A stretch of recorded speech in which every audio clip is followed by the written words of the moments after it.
जुनी पेन्शन योजना लागू करा, जुनी पेन्शन योजना लागू करा, शिक्षकांना टप्पा अनुदान मिळालंच पाहिजे, शिक्षकांना टप्पा अनुदान मिळालंच पाहिजे, शाळा वाचल्याच पाहिजे, गावाला शाळा वाचल्याच पाहिजे, रद्द करा, रद्द करा, शासन निर्णय रद्द करा। 15 मार्च 2024 चा निर्णय, 15 मार्च 2024 चा संच मान्यता शासन निर्णय रद्द करा। वर्षातून 2दा शिक्षक भरती पोर्टलद्वारे करण्यात यावी। नोव्हेंबर 2005 पूर्वी नियुक्त शिक्षक शिक्षकेतर कर्मचाऱ्यांना जुनी पेन्शन योजना लागू करा अशा विविध मागण्यांसाठी रत्नागिरी जिल्हा माध्यमिक उच्च माध्यमिक शाळा मुख्याध्यापक संघ रत्नागिरी यांच्या वतीनं काढलेल्या मोर्चानं सारी रत्नागिरी दणाणले। शुक्रवारी सकाळी रत्नागिरी जिल्हाधिकारी कार्यालयावर साऱ्या शिक्षकांनी विराट मोर्चा काढलाय। मोठ्या संख्येने या मोर्चात शिक्षक सहभागी झाले होते। त्यावेळी वाडी वस्तीवर शाळा तयार केल्या गेल्या आणि त्याच्यापुढे कारण असं होतं की प्रत्येक मुलानं शिकलं पाहिजे।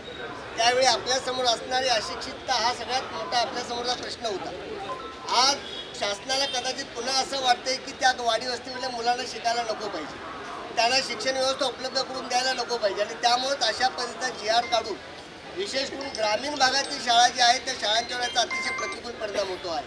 आणि म्हणून आज आपण सर्वजण जे इथे एकत्र आलेलो आहोत त्याच्या पाठीमागचं एकच कारण आहे, ते म्हणजे 15 मार्च 2024चा जो अन्यायकारक संच मान्यतेचा GR आहे तो रद्द झाला पाहिजे। यापूर्वी आम्हाला तुकडीला 1.5 शिक्षक मिळत होता, काही वेळा 1.30 शिक्षक मिळत होता।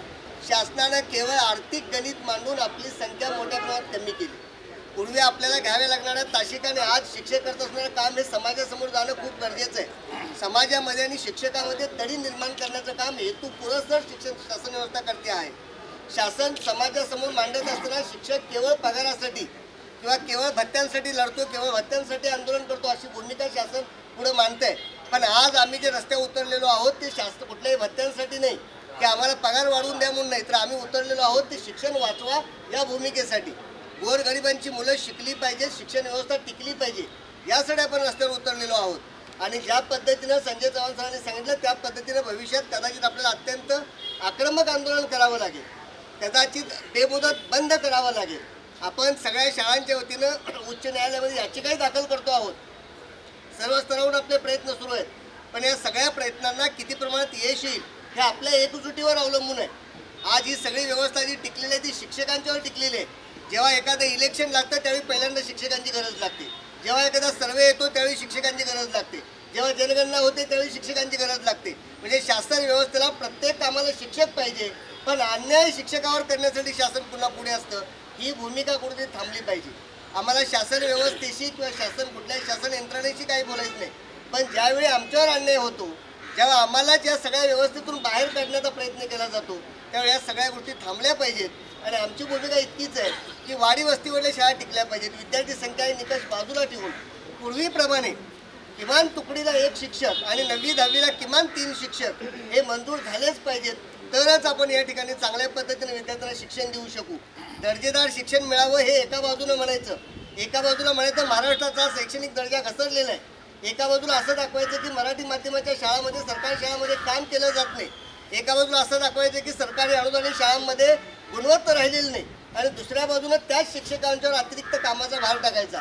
त्याच शिक्षकांना जास्तीत जास्त वेळ विद्यार्थ्यांपासून दूर कसे राहतील या दृष्टीने प्रयत्न करायचा। हा जो सगळा कुटील डाव आहे हा केवळ अनुदानित शाळा बंद करण्यासाठी चालू असलेला डाव आहे।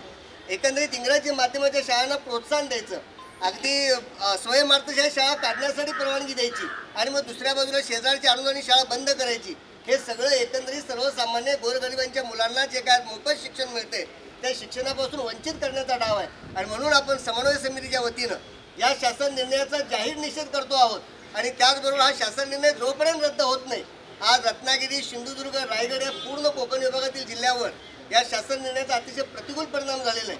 आणि त्यामुळे हा शासन निर्णय जोपर्यंत रद्द होत नाही तोपर्यंत रत्नागिरी जिल्हा समन्वय समिती, रत्नागिरी जिल्हा मुख्याध्यापक संघ आणि सगळ्या शिक्षक शिक्षकेतर कर्मचारी संघटना, संस्थाचालक संघटना सर्वजण आम्ही एकत्र येऊन अशाच पद्धतीने लढा देणार आहोत। आणि हा शासन निर्णय जोपर्यंत रद्द होत नाही तोपर्यंत आपण थांबणार आहोत।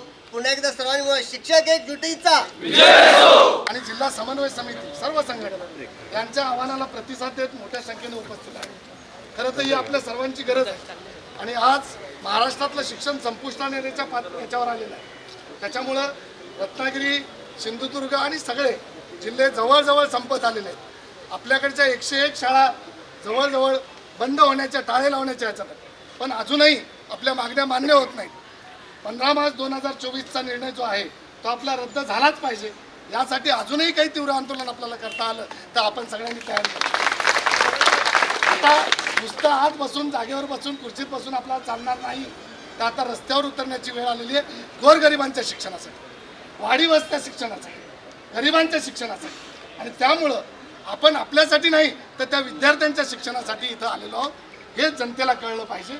आणि म्हणून अनुदानित जे शिक्षण पद्धती आहे, जी मुलांना मोफत शिक्षण पद्धती आहे, ती बंद करण्याचं कुठंतरी धोरण चालू आहे. त्या धोरणाला विरोध म्हणून आपण या ठिकाणी आलेलो. आज आपण सगळेजण आलात, अत्यानंद झालं की आपण सगळेजण एकजुटीनं सहभागी झालात. मी पुनश्च एकदा सर्वांचं अभिनंदन करतो. आणि शासनानं हा GR आणि बाकीच्या सगळ्या ज्या जुनी पेन्शनची सरसकट मागणी असेल, टप्पा अनुदानाची मागणी असेल, पवित्र भरती काही शाळांमध्ये 1-1, 2-2 शिक्षक आहेत, ती सातत्यानं 6-6 महिन्याला करावी, अशा आपल्या मागण्या आहेत. त्या मागण्या मान्य कराव्यात यासाठी आपण विनंती करूया. पुनश्च एकदा सर्वांचे आभार. टाइम्स डिजिटलला लाईक करा, शेअर करा, सबस्क्राईब करा आणि बेल आयकॉन दाबायला विसरू नका. Times digital.